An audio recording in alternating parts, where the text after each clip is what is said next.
Welcome student. आज हम evolution of real definite integral by contour integration इसमें type 2 discuss करेंगे। इससे पहले हमने टाइप 1 डिस्कस की थी। टाइप 1 में इंटीग्रेशन की फॉर्म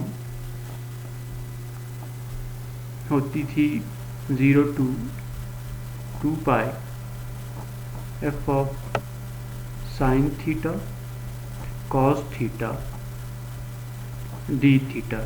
ये टाइप 1 की फॉर्म थी। आज हम टाइप 2 डिस्कस करेंगे और टाइप 2 में फंक्शन की फॉर्म क्या होगी कि टाइप 2 में the integral of type minus infinity to infinity f of x d x और 0 to infinity f of x d x. Means के फंक्शन की फॉर्म ये होगी कि लिमिट होगी minus infinity to infinity and f of x और 0 to infinity f of x d x. तो type 2 के फॉर्म आपके सामने है। फंक्शन इन दो में से एक फॉर्म में होगा। वर्किंग रूल इसके लिए क्या है? Replace x by z in the integrand and test whether limit z approaches to infinity z into f of z equal to 0। First step में ये करना है कि एक्स को जेड से रिप्लेस करना है और फिर उसके बाद f of x f of z में कन्वर्ट हो जाएगा और ये लिमिट फाइंड करनी है। Limit z approaches to infinity z into f of z ये इक्वल टू 0 आनी चाहिए। सेकेंड में फिर आपने करना है find poles f of z which lies in upper half plane. F of z के वो पोल्स कैलकुलेट करने हैं जो कि अपर हाफ प्लेन में लाई करती हों और find residues at these poles और फिर इन पोल्स के ऊपर रेजिड्यू कैलकुलेट करना। मीन्स कि अपर हाफ प्लेन में जो सिंगुलर पॉइंट्स या जो पोल्स होंगे उनके ऊपर रेजिड्यू कैलकुलेट करना है। ये सेकंड स्टेप। थर्ड में f of z has no pole on real axis. Function का रियल एक्सेस के ऊपर कोई पोल नहीं होना चाहिए। ये थर्ड स्टेप है। और लास्ट स्टेप जो है ये पहले क्वेश्चन जैसा ही है। पहला जो मेथड हमने डिस्कस किया था minus infinity to infinity f of x d x equal to 2 pi iota into sum of residues. Means कि by using a residue theorem हम इसकी इंटीग्रेशन को कंप्लीट करेंगे।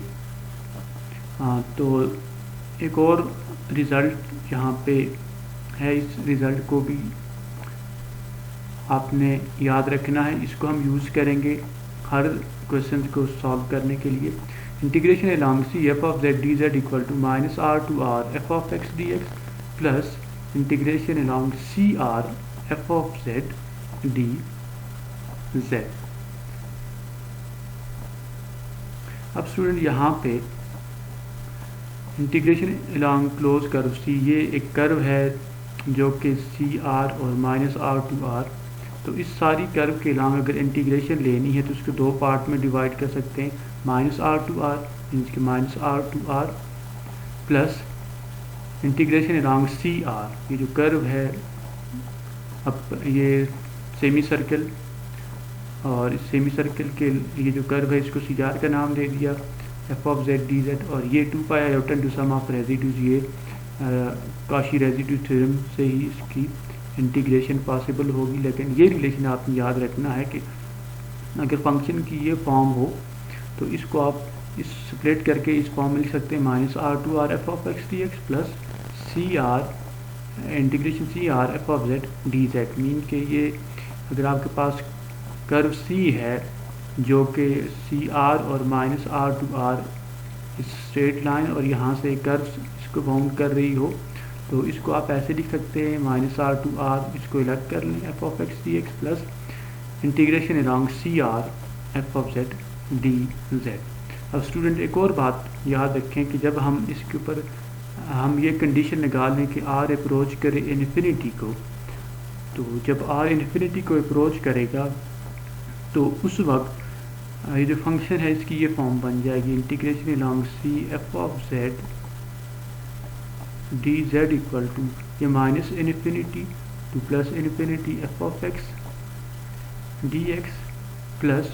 अब ये जो सेकंड फंक्शन है जब आर के ऊपर ये कंडीशन हो कि आर इन्फिनिटी को अप्रोच करे तो स्टूडेंट ये जो कर्व सी आर है ये ये रियल एक्सेस है इसके ऊपर आ जाएगी, मीन कि इसके साथ ओवरलैप करेगी। जब आप इसको आर के ऊपर ये कंडीशन लगाएंगे कि ये आर इन्फिनिटी को अप्रोच करे, जब ये सी आर इस रियल एक्सेस के लॉन्ग आ जाएगी तो इसके जो भी सिंगुलर पॉइंट्स हैं ये इससे बाहर आ जाएंगे।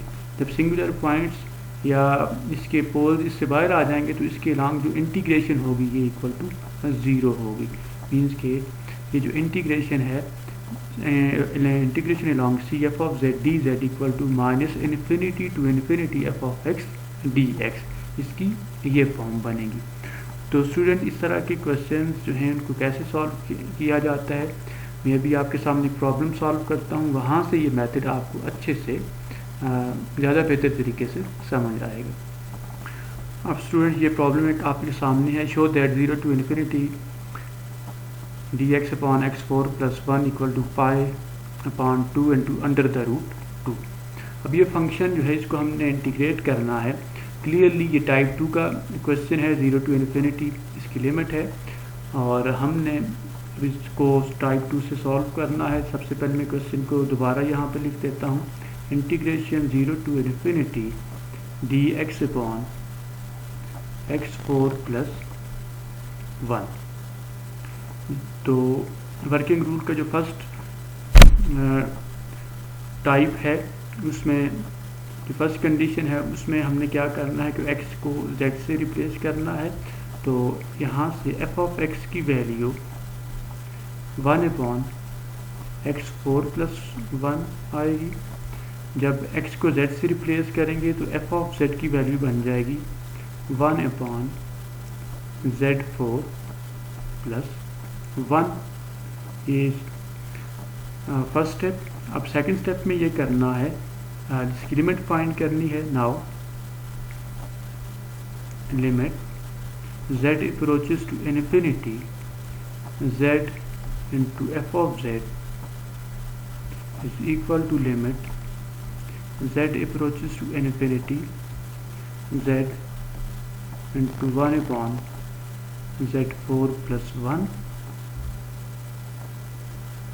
This is equal to limit z approaches to infinity z into 1 upon, यहाँ से z को कॉमन ले लें, बन जाएगा z क्यूब प्लस 1 अपॉन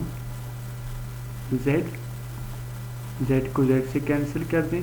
अब लिमिट अप्लाई करें तो ये बन जाएगा 1 अपॉन 0 इन्फिनिटी प्लस 1 और इन्फिनिटी 0, तो 1 अपॉन इन्फिनिटी प्लस 0 इन्फिनिटी बनेगा, तो 1 upon infinity is equal to 0।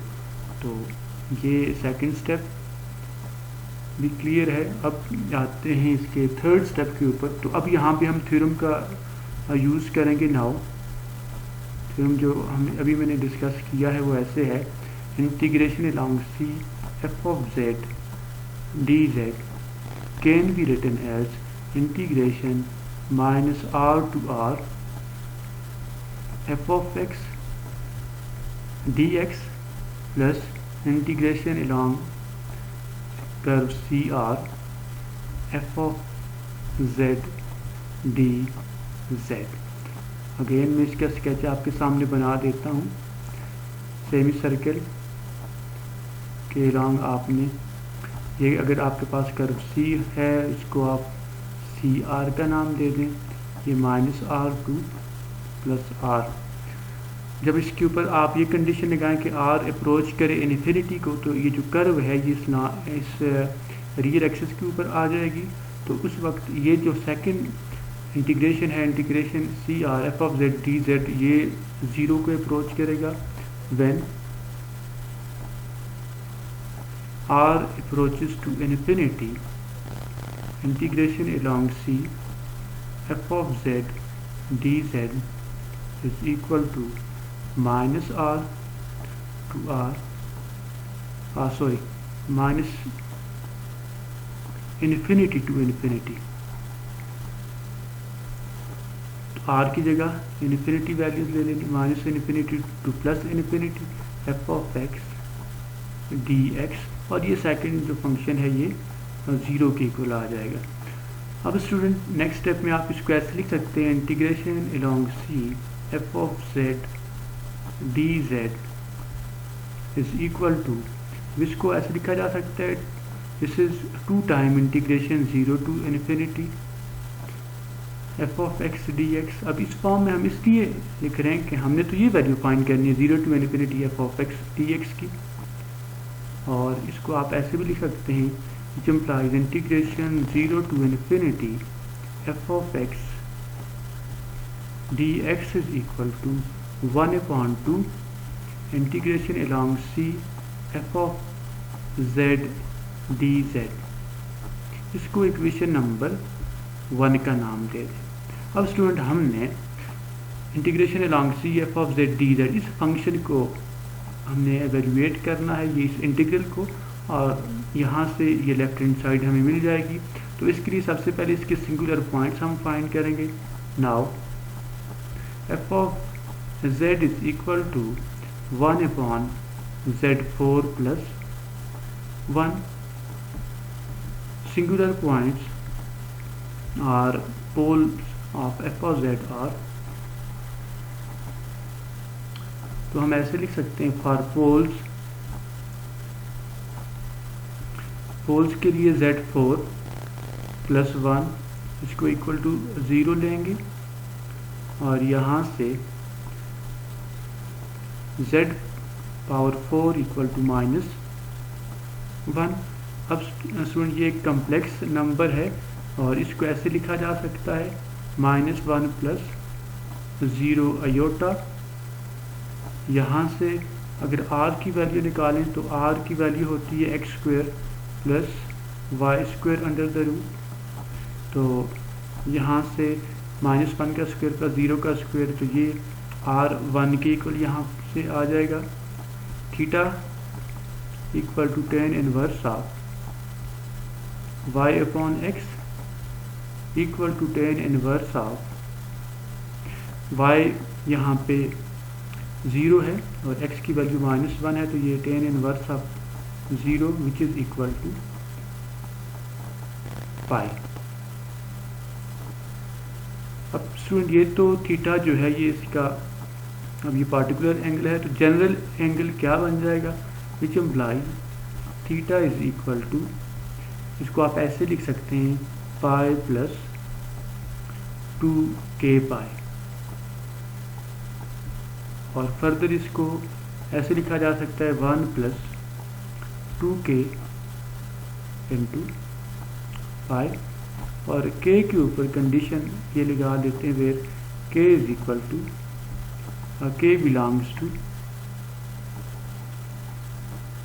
Set of integers, k belongs to z।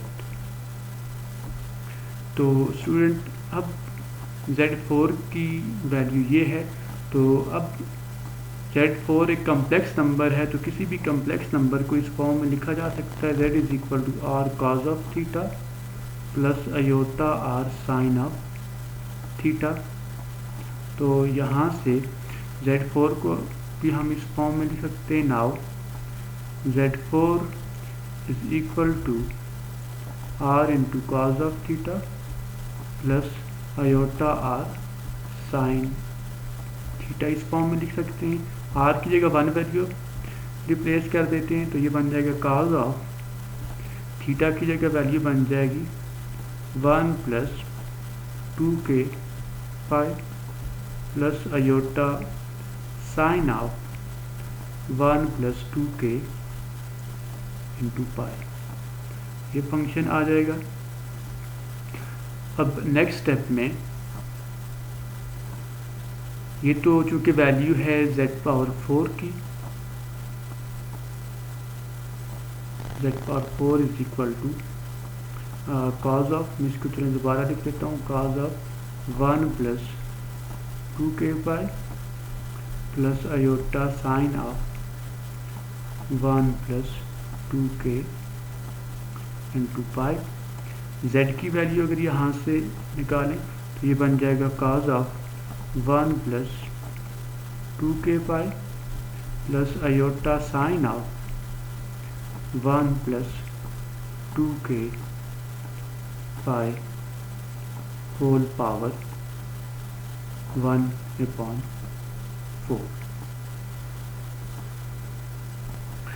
अब स्टूडेंट्स डी मोवियस थ्योरम को यूज़ करते हुए z को ऐसे लिखा जा सकता है cos of 1 + 2k pi/4 plus iota sine of 1 + 2k pi/4, where k is equal to 0, 1, 2, so on 3 means के यहाँ पे इसके 4th रूट बनेंगे, z पावर 4 है तो k इक्वल टू 0, 1, 2, 3 ये तीनों 4 वैल्यूज देंगे यहाँ पे यूज़ करेंगे, तो यहाँ से हमें इसके 4 रूट्स जो हैं वो मिल जाएंगे। अब स्टूडेंट जब हम k को 0 वैल्यू देंगे, k की जगह 0 वैल्यू लेंगे, तो जो फर्स्ट रूट बनेगा उसको z0 का नाम देते हैं, तो ये बन जाएगा cos ऑफ, ये 0 बन जाएगा cos pi/4 plus iota sign pi/4, तो इसको ऐसे लिखा जा सकता है e⁻ आयोटा pi/4। k की जगह जब 1 वैल्यू लेंगे तो z1 equal to cos of, k की जगह 1 वैल्यू लेंगे तो ये बन जाएगा 3π/4 plus iota sine of 3π/4 e⁻ iota 3π/4। k equal to 2 जब वैल्यू लेंगे तो यहाँ पे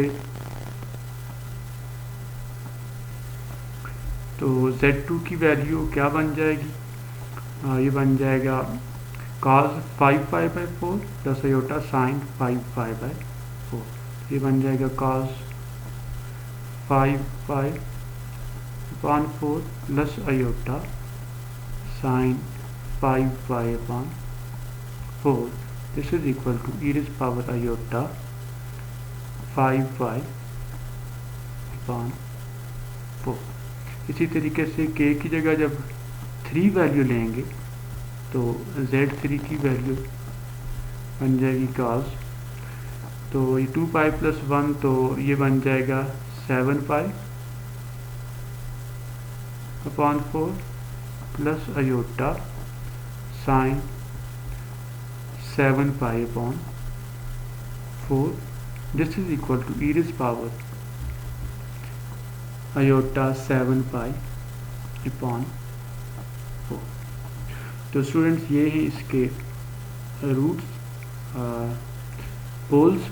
अब हमने ये देखना है कि कौन कौन से पोल्स हैं ये सेमी सर्कल में लाए करते हैं, अपर हाफ प्लेन में लाए करते हैं।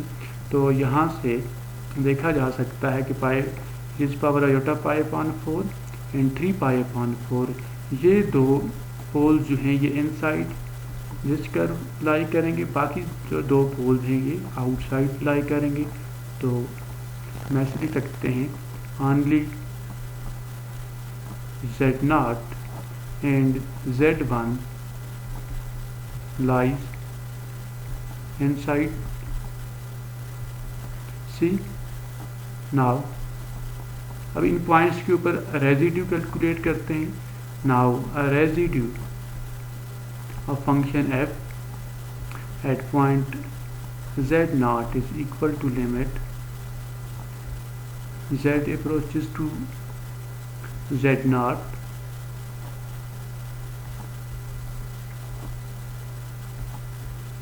z minus z0 f of z, this is equal to limit z approaches to z0 जो फर्स्ट है pole e⁻ iota π/4। Iota pi upon 4, तो इसकी वैल्यू बन जाएगी z minus e power iota pi upon 4 f of z 1 upon z power 4 plus 1। अब student जब यहाँ पर हम डायरेक्ट लिमिट अप्लाई करते हैं तो ये ऊपर जो फंक्शन है ये भी ज़ीरो बन जाएगा, और चूंकि z equal to e raise power iota pi upon 4 ये डिनोमिनेटर वाले फंक्शन का ज़ीरो है, तो इसकी फॉर्म बनेगी 0 अपॉन 0 फॉर्म। तो 0 अपॉन 0 फॉर्म को कैसे सॉल्व किया जाता है? By L Hospital rule. By L Hospital rule इसकी क्या फॉर्म बन जाएगी? Residue of function f at point z not is equal to limit z approaches to e raise power iota pi upon 4। ऊपर वाले फंक्शन का जब डेरिवेटिव लेंगे तो ये 1 आएगा, और डिनोमिनेटर वाले फंक्शन का 4z³। अब इसके ऊपर लिमिट अप्लाई कर दें तो इसकी वैल्यू बन जाएगी 1 upon 4 z³ means e raise power iota pi upon 4 whole power 3। This is equal to 1 upon 4, इसको आप ऐसे लिख सकते हैं e raise power minus iota pi 3 को भी मल्टीप्लाई कर दें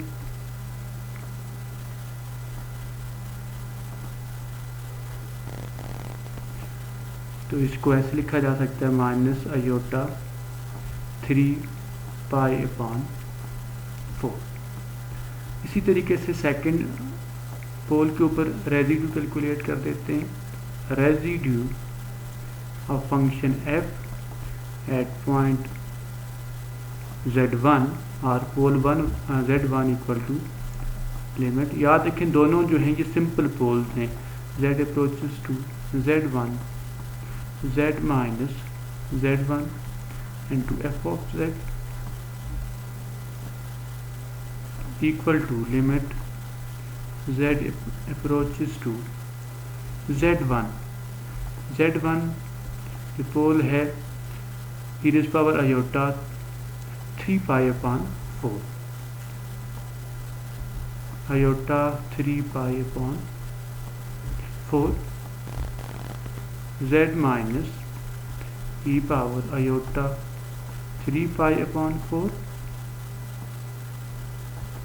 and f of z1 upon z4 plus 1। Again यहाँ पे भी 0 अपॉन 0 फॉर्म बनेगी, और इसको भी by L Hospital rule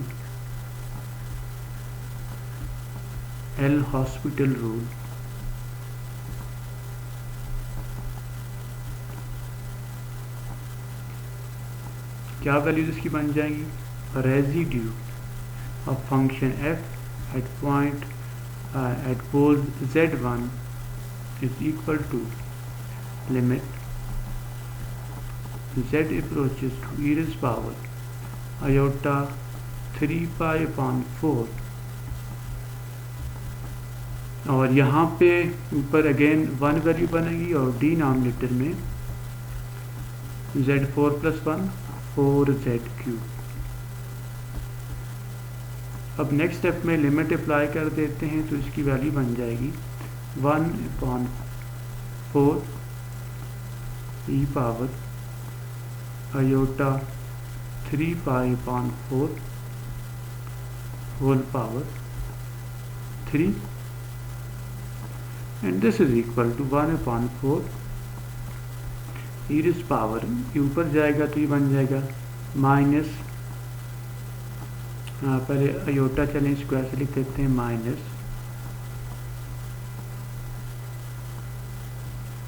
nine pi upon 4 iota. तो स्टूडेंट अब हमने दोनों रेजिड्यूज कैलकुलेट कर लिए हैं। Now by Cauchy residue theorem integration along C f of z dz is equal to 2 pi iota into sum of residues, sum of residues. तो यहाँ से इसको आप ऐसे लिख सकते हैं 2 pi iota sum of residues. पहला रेजिड्यू है e रेज़ पावर आयोटा,